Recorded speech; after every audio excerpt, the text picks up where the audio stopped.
Yo, yo. So, as requested by Eric, I'm just going to do a quick little, well, I'll just do a bit of an overview of what happened. So, I've been beasting this game for like, this is probably 50 hours in this campaign, and I started, I think, a week ago. So, yes, I have no life. But this is all the unexplored territory in the map. So, I'm up here. This is the Aegean Sea. So, this is kind of like Greece here. And where I started, overlay here. So this is Sparta here. So you kind of start with the Mycenaean Empire as Agamemnon. So when you start off, you're here in Sparta, but you can actually here. I'll just go to the family tree. You can see that he died. So as time goes on, and as you have armies, you also have like kids, and you can marry your kids off to either other factions wives or wives provided by other factions to like improve diplomatic relations, or you can make them all inbred and shit, whatever you want to do. I tried not to inbreed, but I think yeah, I mean, as you can see here, she's inbred. Afenga married Horkios, and that little blood mark, yeah, see, uh, relative. So yeah, so I still gotta find like more more people that aren't related. But as you know, in the medieval times, it's kind of difficult. If you know, nepotism is a thing. Keeps your people strong and united. But yeah, anything with this symbol here means that I've taken it over. So as you can see, I expanded. I took over the Mycenaean Empire. So this thing's like completely mine. It's all red. This section here used to belong to Achilles. So pretty much, me and Achilles were allies for a while, and that's how we kind of started taking over the Aegean Sea. So these little islands here, I think they're called the Cyclades. Um, I sent my armies here, and I kind of took over various islands. And when you take, see how it's three or the okay, so this is two. This is a good example. So these two are just like settlements within a province. So the province is the three. So I own this one and this one, but the I guess the Chicones, the Chicanos, whatever these guys are, they own this here. So if you don't own the full province, then you don't get this little provincial bonus, which, as you can see, if you own the all three, then you get like pretty good bonuses here. Like, and these little symbols here kind of show you like what this what this settlement produces. So if you have like a province that produces mostly food, for example, then if you control the whole province, you can get a bonus like I guess it's not on this one. This one has bronze, but they have one with food as well, where like if it's a food province, you can get a 20% bonus if you have the whole thing. But there's a lot of things you can do there. But I became way too powerful to the point where Achilles was like, "Well, we're close enough allies. Um, we might as well just join forces." So what you do is you go into diplomacy, and you can actually click confederation. So right now nobody wants to join my confederation because I mean joining a confederation basically means I'm too powerful. I'm going to fucking kill you anyway, so you might as well just join me. So everything that Achilles had became mine basically because I made him join my confederation pretty much. And there's this little nation in between us that's just been kind of there. They were my vassal state before, but they I guess I must have broken a treaty or something because they're no longer my vassals, and they're starting to turn on me. Um, yeah, you can see under diplomatic relations, they're very unfriendly with me now. They used to be like really close friends and close allies, but they're very unfriendly. I think the only thing keeping them from going to war with me is the fact that they're at war with the Hittites as well. So I mean, like, why would you go to war with me? Because we're like, the enemy of my enemy is my friend. So I think as soon as the Hittite War is over, then I think this guy's gonna probably turn on me. So I'll probably have to kill him, and then basically join all this section. He owns Athens right now, so it'd be cool to have Athens.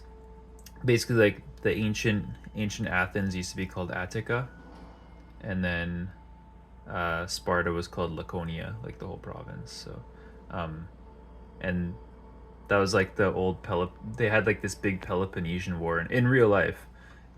It's really interesting. It's basically just this territory versus this territory, like the Athenians versus Spartans. I can't remember who won. I'm pretty sure it was the Spartans that won. Um, but yeah, so it's pretty cool. I got like all this section, and then yeah, this is Troy up here. So this is Greece. This is the Aegean Sea, and then this is kind of when you go into what's modern day Turkey, and basically you can see that like it says Mycenae because oh my god, I didn't realize I wiped out so much of this. I'll try to find a better view here. Try to find this extra. Yeah, there you go.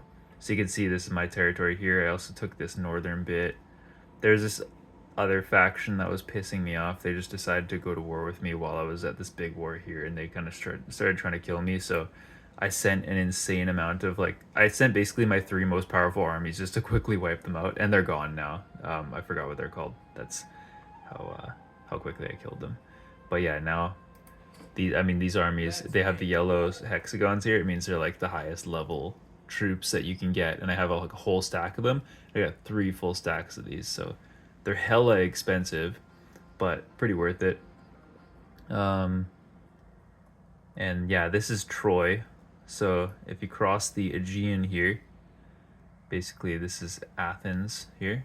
You cross up here, and that's Troy. So yeah, the Trojans, initially, like in the real life story between Agamemnon and I think it was Helen of Troy, it was like a Greek woman that was kidnapped, like a queen that was kidnapped, and Agamemnon went to war with Troy basically to get her back. And I guess that's where all those stories spawned, where they went to war with Troy and they had that like Trojan horse. Um, but yeah, as you can see, I wiped out all of Troy and I actually captured the whole province. It's just a lot of food, so I got the food bonus here, 20% extra food to keep my armies going. And a lot of the times, like you can only produce like so much of like one thing because you need look at this. You got food, stone, bronze, food, stone, bronze, wood, and gold. So like if a lot of the times you can only really produce one, especially when you're first starting out. So you'll basically like be going full balls into one, and you'll need to trade with other factions to keep up with all the other stuff that you need. Like wood you need for buildings, obviously. Bronze you need for weapons. Gold you need to hire more troops and pay for shit. And then food, of course, you need just for everything. Like you need it for the happiness of your provinces, otherwise, or your settlements, otherwise they'll start to rebel. And then you also need like food to keep your armies going. Um, they'll start like dying slowly of attrition if you don't have enough food. Like see how I have uh plus 820. That's like every turn I'm getting 820, and that's my storage is 221k. So like it would take a long time if I started dipping into my food supplies before I started dying because I just got so much. But yeah, so I took all of Troy, and I'm basically going to war with Hati. This is apparently like the strongest faction in the game, I heard, to play as. Um, but if you're fighting him as a computer, I don't think he's, because there's just so much going on with all these other factions and stuff. Uh, but yeah, so this is the Hittites right now, and all this stuff I haven't really unlocked yet. But if you go here, this is where like modern day Israel is. So this is where the Canaanites are. They're like powerful archers. Mesopotamia and I guess yeah, ancient Sumeria is like here as well.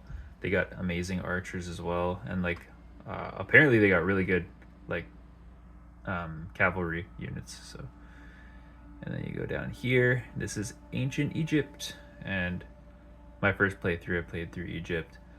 It's like a lot of desert and stuff. I actually took a little bit of northern Egypt just to make friends with some of the Egyptians. I made it a completely peaceful town with like I have like all these fishing villages with no defenses, and they've held up. Nobody's really attacked them. So yeah, I'm just making friends with the Egyptians right now because I mean I'm going to war with pretty much all of Asia, so I'm like, fuck, I might as well go to like make friends with somebody. So I'm trying to make friends with the Egyptians right now. Um, but yeah, and you can see all your armies and stuff here. Kind of shows like the amount of upkeep that you have. And what else? Is there anything else interesting? Oh, I'm also the emperor. So if I go power over the crown, wait, yeah, or the court. They have like this cool little court mini game where you work your way up, and then you actually have to like start a civil war and then kill the faction that is in power, which at the time was Troy. So I basically killed the Trojan emperor, and anybody that was trying to go for the crown, I kind of like threatened or went to war with, and I took the crown. And this is my legitimacy. You see, compared to everyone else's, mine's just insanely high. So I don't think they're gonna even come close to taking the crown. Um, yeah, nobody's even really tried. You can also assassinate people. You can like appoint people to your court and stuff. So a lot of cool stuff there. And yeah, deities, you get like bonuses for like worshiping certain gods. So like, for example, Zeus gives you this happiness in your provinces, which kind of stops people from rebelling basically. And it's really useful to have good like take care of your settlements and make people happy, because if they're not happy, then you send your armies off to go to war, and then before you know it, a rebel army comes out of the city. It like spawns at the city, and then they get stronger and stronger every turn that you can't get back to your city and defend it, and then it's gonna attack your city. And if you don't have like a good defense, they're gonna just wipe out your city or take it over until you go back. And it just takes a long time because you gotta cross all the way back on foot across the whole world, and it takes a while. Shitloads of different gods in this campaign. I just kind of like made all of them unlocked, so you can kind of choose whatever, but I think that's for anyone. So you got like Egyptian gods, Canaanite gods, Hittite gods, Mesopotamian gods, Aegean. Yeah, it's really cool. Local deities, royal decrees, victory objectives. Yeah, I mean, I'm just playing whatever. You can have like minor victories. I'm almost at a minor victory. You just get like a certain amount of victory points, and it's like for just taking over these certain like lands, foreign conquests, all that, landmarks. It's like taking territory, and you can do it through either like war or military alliance, or like I was saying before, you can make a confederation and just take over an entire NPC's army like that. But yeah, I mean, there's 50 hours in. I've only so far got like Greece, the Aegean, and like a bunch of like Troy and Asia unlocked here, and a slight bit of Egypt. So there's still so much more to see. But this war has been really long because I've been very non-diplomatic in this playthrough. Usually I like to make more friends, but I'm pretty much at war with everyone right now. Or like if I'm not at war with them, they just don't like me. So yeah. But yeah, that's basically the gist of what I'm doing. Hope you enjoyed part 2.